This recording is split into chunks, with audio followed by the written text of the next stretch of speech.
KTV વિશેષમાં ભાવનગરથી મહત્વના સમાચાર મળ્યા છે કે ભાવનગર અમદાવાદ નેશનલ હાઈવે પર આવેલા ભડભીડ ટોલ નાકા પર લગભગ 6 દિવસ પહેલા ફોર્ચ્યુનર કારમાં મુસાફરી કરી રહેલા એક પરિવાર અને ટોલ સ્ટાફ વચ્ચે ફાસ્ટેગ સ્કેનિંગ મુદ્દે ઉગ્ર માથાકૂટ થઈ હતી।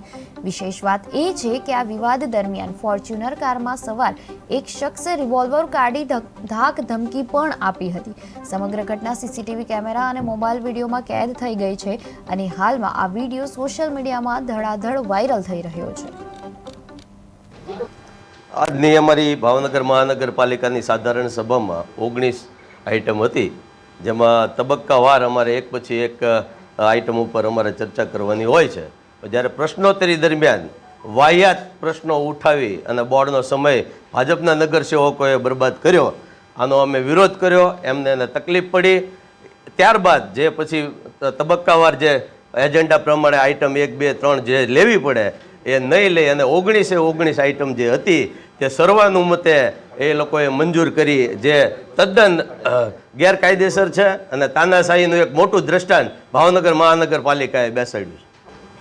કોંગ્રેસ દ્વારા ફરીવાર એટલા માટે બોર્ડ શરૂ કરાયું કે લોકોને ખ્યાલ આવે કે આ તાનાશાહી જે અત્યારે કરી હાલમાં આ બોર્ડમાં એ તદ્દન ગેરવ્યાજબી છે। આવી ભૂતકાળની અંદર આવી કોઈએ તાનાશાહી ભાવનગરની અંદર નથી કરી, ત્યારે લોકોને ખ્યાલ આવે કે હવે આ તાનાશાહી એટલે કે વિનાશકાળે વિપરીત બુદ્ધિ છે, તો લોકોએ આ સમજી લેવું કે આ કઈ કક્ષાના માણસો હશે। નગરસેવકોનું સન્માન, ખાસ કરીને શાસકો જે અવાજ ઉઠાવ્યો છે, જે ડરતા નથી સત્તાથી, સત્તા પક્ષના આગેવાનોથી અને ભાવનગરની પ્રજાની જે ચિંતા કરે છે, ખરેખર લોકસેવકો એવા જ હોવા જોઈએ।